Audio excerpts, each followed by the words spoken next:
That was a great introduction, and it will definitely help uh, people see how you go from Kubeflow or any of those kind of platforms to something that is scalable. That is the problem here. So, hi everyone, my name is Guillaume Moutier. I'm a data engineering architect at Red Hat. I will tell you a little bit more about myself in a few seconds.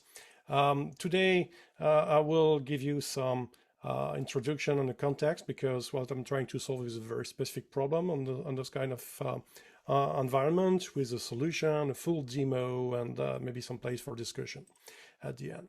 So let's start with our context. Okay, that's really important.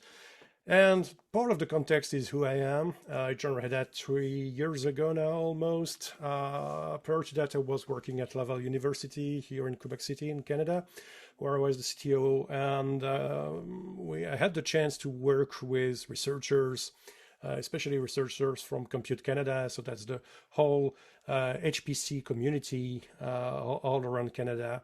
And I learned a trick or two with this environment. And now that I have joined Red Hat, I can apply some of those techniques and recipes for those kind of research and data science environment. But we'll come to that later.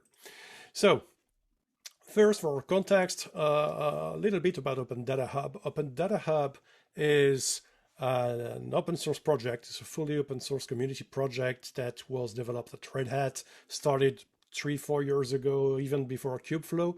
And the idea was to bring data science tools, applications on OpenShift. If you don't know what OpenShift is, it's Red Hat's distribution of Kubernetes.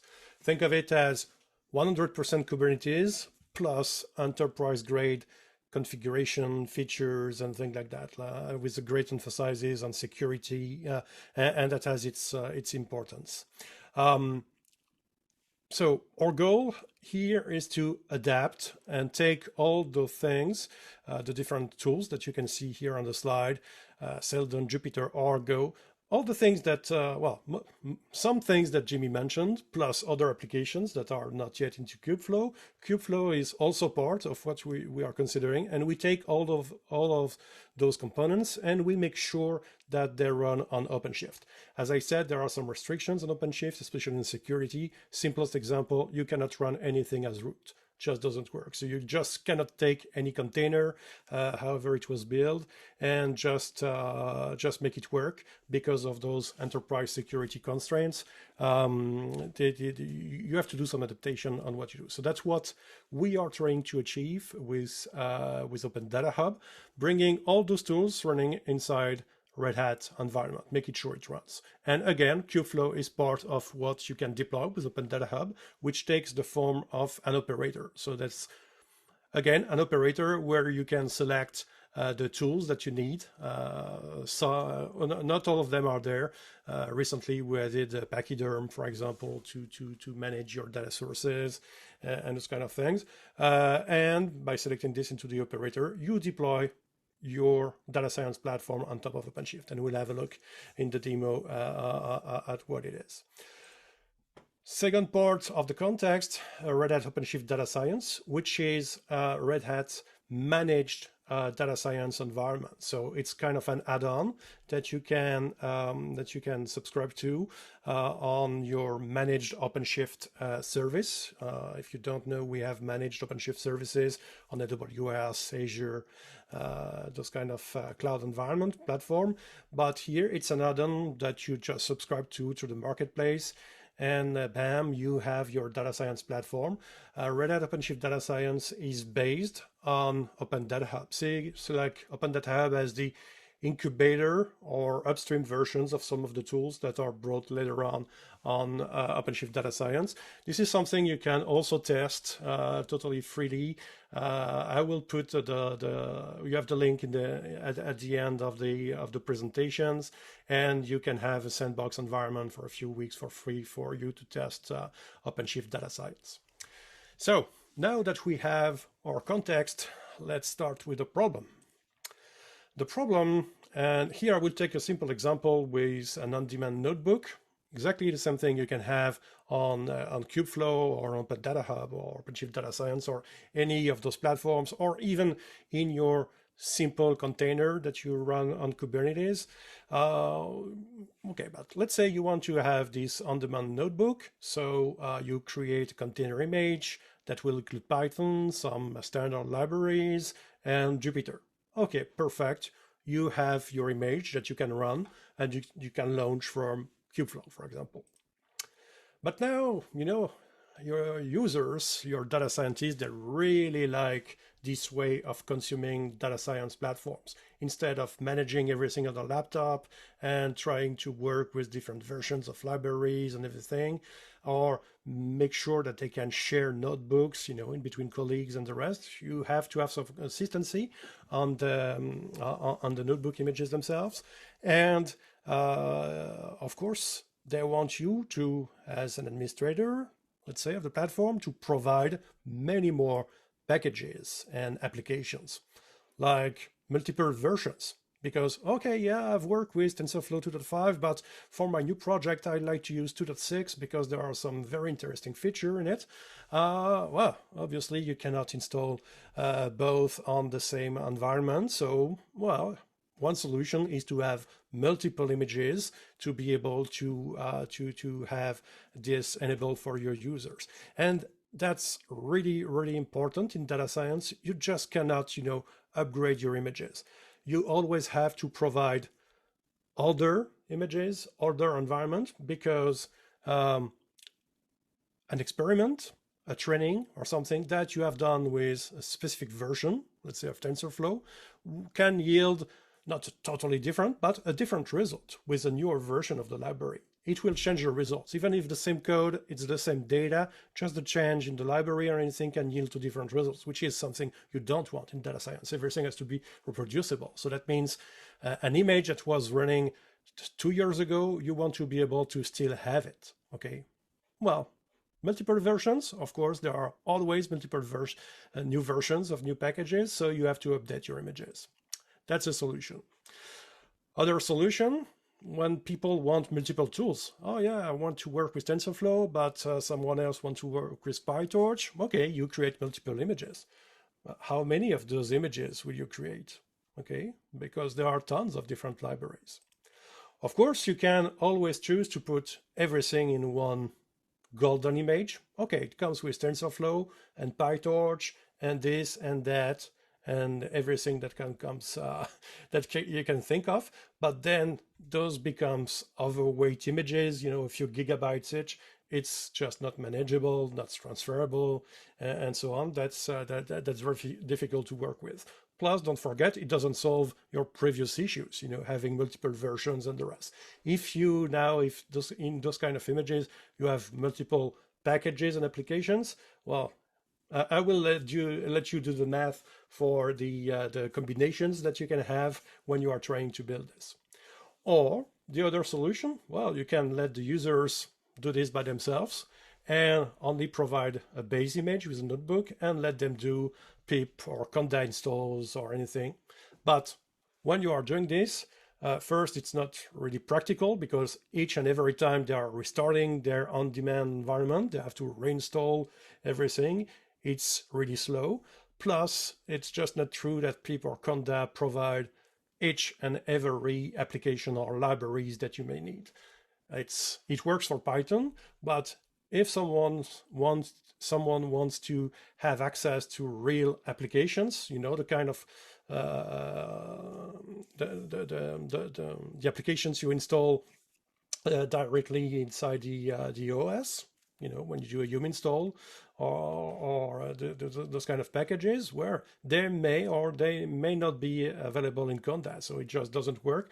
If they want to use these specific applications, these specific binaries, they would have to recreate again a new notebook image. So every options becomes a management nightmare if you run at a certain scale. Okay, maybe if it's only you have 2-3 data scientists, that's okay. You can manage a few of those images and that's okay. Now there are organizations with 50 data scientists and many more data analysts who can also work with the platform, and many more people who will come in the next years using those kind of tools. So it's just not practical. So that's where my background and some knowledge I had the chance to acquire in the academics helped a lot, because in HPC environment, this problem is not new. It has been there for tens of years, because you have usually at a single institution, you can have hundreds of researchers which come with who come with this exact same problem. They each want to use very different packages, different versions. They all want to have their tools. And of course, you cannot install each and everything on the HPC environment in many different virtual environments. It would get difficult. So the way they work is that they have some kind of shared file system where the applications are installed, but it becomes a non-standard location. Okay, instead of installing anything under user bin or user local bin, you install this under apps. Okay, this becomes like standalone applications, and then that allows you to have different versions. At 4.10 or 4.0, different version of TensorFlow, they are each installed in their own directory, their own separate directory. Okay. Another good thing that it brings is that you can provide software optimized for a very specific system architecture. Okay, you can compile, because you will be running on nodes that may or may not have GPUs, or nodes that have different flavors of CPUs with some more instruction sets. Maybe you can compile packages with this fine tuning to be able to optimize your workload, and I will come later on that. So now that you have all your apps, how do you use them? And that's where you can use module environment modules. Okay, this is not something new. It is now 20 years. It has now 20 years. Environment modules is a simple way to modify your environment totally dynamically on the fly to make those packages available. Okay, so you load or you unload modules. It's very different from installing. It's just that you unhide access to specific applications or packages as you go. The way it works, for example, you launch here, okay, I want to do example -- version. No, I don't know what example is, command not found. Okay, let's, with our module command, we can see what's available, module available example. Oh yeah, you have example at version 123. Perfect. Let's do a module load example 123, and bam, the example application is now working. Okay, you have not installed anything, you have just pointed your local environment, your local SSH session to the right path. What happens behind the scene is a lot of modification of path on load library path, Python path, and all those kind of things. That's how you define a module. So based on this idea, I tried to port it inside a Kubernetes environment, inside an OpenShift environment with ODH. That's what I have called the ODH Highlander project. Why Highlander? For older people like myself, if you remember, there can be only one. Here the goal is to have only one base image. And on this base image, instead of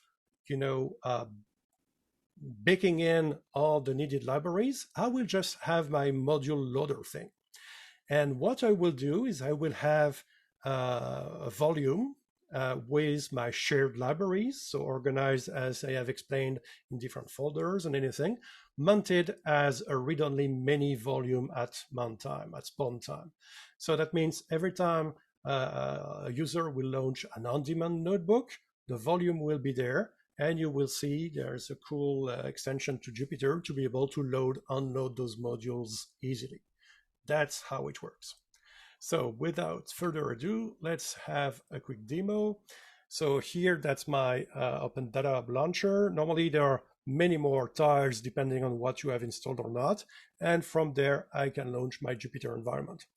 And you can see that on the Jupyter Hub launcher, I have different flavors of notebooks that I can launch. Like in Kubeflow, you can choose between different flavors. Here's the same idea.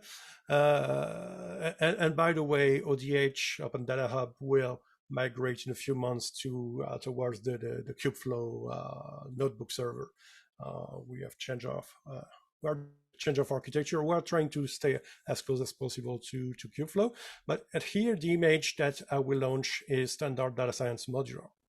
And data science modular is a very simple notebook image, only has Python, Jupyter, and a few standard Python libraries, but not of those fancy model training packages or anything that you can use in data science. So it's launching my notebook, and what happens behind the scene, of course, it's reconnecting my own personal volumes with all my data and notebooks inside this ephemeral environment.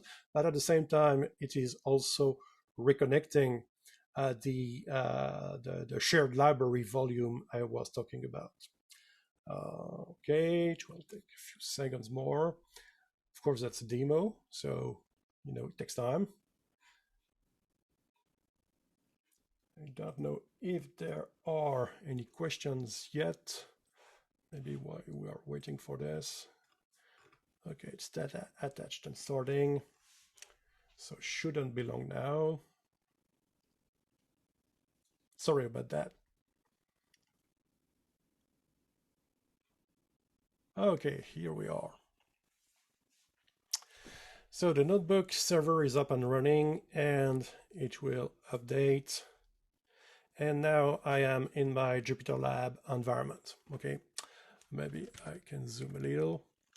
So let's say Jimmy is my colleague, and he has sent me a notebook with a cool model, a cool demo to be able to detect a breed of a dog based on an image. Okay, and here it's my dog in the winter, is very happy and everything, and we will use this model to try to find which breed it is. Okay, so let's run my first cell, perfect, some imports, and then, oh gosh, it needs torch vision. In this environment, I don't have torch vision. Of course, obviously, I could do a pip install or a conda install and everything.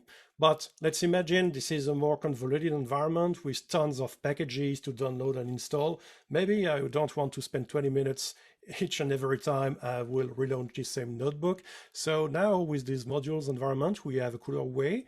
We have this extension here with a list of featured modules that are available. So let's look if we have something that sounds like torch vision. Oh yeah, we have it. That's torch vision. Okay, dataset transfer model. Okay, that's it. That's the one I want to use. So let's load it. So I just click on load, and under a few seconds, you can see now that it has loaded some modules. Of course, the torch vision modules that I needed, but also all the dependencies that were needed by it. So PyTorch, the SciPy bundle, and the FFmpeg module. So now everything is loaded. I will just restart my kernel. Well, and in fact, I will run everything at once. It will be faster.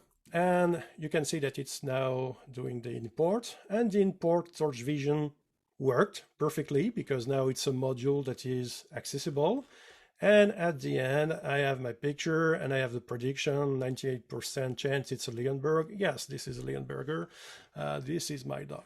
So you see how it is, how easy it is to just load modules. Let's say at the same time, oh yeah, but I want to also use TensorFlow in my environment just to compare everything. I don't have to launch another notebook environment on the side. I don't have to close this one or launch TensorFlow.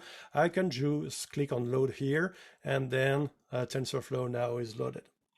But as you have seen, it also doesn't stop at those Python packages. At the same time, I have also loaded FFmpeg, which I needed to do some pre-processing on the images. Or I could load Spark, which would come with its Java dependencies and everything. Where it goes even further is that, of course, you can also load other type of languages like R from within the same environment. Let's load R. And okay, now R is loaded. It is here. Perfect. But maybe we want also kernel just to be able to work inside the same environment with a notebook. So I have now loaded the IR kernel, and now I have a notebook with R directly accessible, and I can do my R commands and everything. Let's go a little bit further. I have also access in my modules to RStudio. Okay, let's load RStudio directly and see what happens. RStudio, okay, it's now loaded. If I go to my launcher, you can see, oh, now I have a tile with RStudio. And directly from the same environment, I can directly launch my RStudio environment where I have access to the same thing. And you can see that it's the exact same environment. If I go here, it's the same content that I have in my Jupyter Lab. It's the same everything, because in fact, everything is running inside the same container. Okay, so again, that's a neat way to bring in, to bring all those components and applications and tooling directly inside your container environment without having to install anything. I didn't see any question in the chat, but what you should have asked me is, okay, yes, but every time I don't want to click on load and do all the things one by one. Of course, you can save this specific configuration as a collection. Let's say that's my standard connection. I can do this, click on save, and now this set of loaded modules are a collection. Let's unload some of them just for fun. It will take a few seconds, but I can bring it back by restoring the collection. This is the one that I just created. I will click on restore, and then it will reload all my modules automatically. Again, it takes only a few seconds because it doesn't have any install per se to do. It's just making those modules appear magically in your environment. If you want to package this inside a container that has access to the shared library, you can do it also, of course, totally programmatically. There is a function here in the extension to just export the configuration. Okay, so that's what you have to copy paste inside your Python code, and then it will load automatically all the modules that are needed directly on the fly. So many different ways to access the modules. Okay. So let's go back to the conclusion here. What's next? There's still work that we are doing as part of this project. First one is a discussion on the file system layer, the way we will distribute the software stack. As I mentioned earlier, the good thing with this approach is that you can build directly the packages from source, thanks to a tool called Easy Build that lets you do that, and it has many advantages. The first one being that you can tailor exactly your packages to your environment. Just to give you a quick example, the TensorFlow package that I built myself is 15 to 20% faster than the one you get when you do a pip install, which is normal because the pip distribution of those packages are meant to run everywhere almost, but there's no specific CPU optimization and things like that. Like maybe you have in your environment, the latest and fanciest CPUs from Intel, but unfortunately, the pip package doesn't enable the instruction set, the AVX512 instruction set, or the specific acceleration that you can have in those processors. So there are many different things that you can do to make this faster and get the best from your environment. So building from source is cool, but we are thinking also to distribute some pre-built packages and optimize packages for your environment. Like different flavors depending on what you have. The good thing is that with the module approach, you can select and maybe display only the modules that were specifically built for your environment. So that's a cool way to to use it. There's also some work to do on some compatibility layer. Right now it runs directly on a standard UB8 image from Red Hat, but people in the HPC environment tend to build a very internal specific environment based out of Gen 2, so that regardless of where you are running, regardless of your specific environment, this has these base compatibility layers to level of the OSs.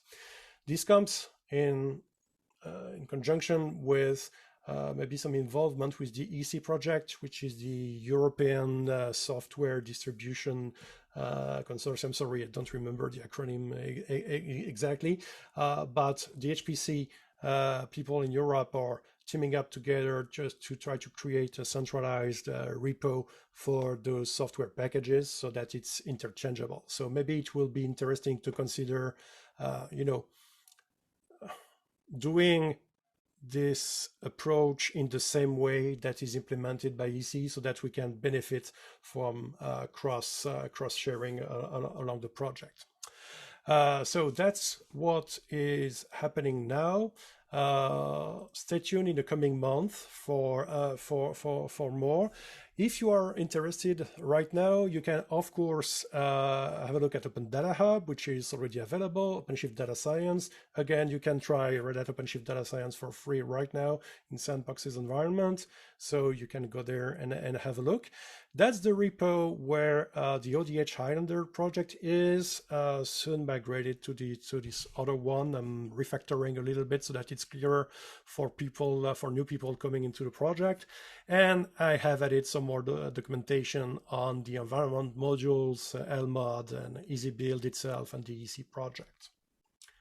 And that's all I had for today. So Guillaume, I think there's two questions. You may have not had a chance to view them. First one is this only available for is this only available for Open Data Hub, or would it be available as an open source Kubernetes Jupyter component for non-OpenShift environments?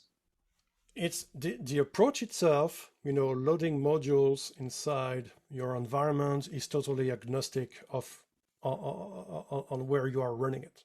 Okay. It's sure that as part of Red Hat and working inside the OpenShift Data Science team and Open Data Hub team, my reference implementation is in Open Data Hub. So all the things that you will find on this repo will let you directly install this very same demo inside an Open Data Hub environment. But it's totally applicable in standard Kubernetes and Kubeflow, or even in any other environment, like my Jupyter Lab image, the same image that I'm using it, I'm running it locally, and I just man the volume locally inside. I have a shared volume on my workstation, and I mount it directly when doing my Podman run, and it works in the same way. So the modules itself and the way you build them and anything is totally agnostic on the environment.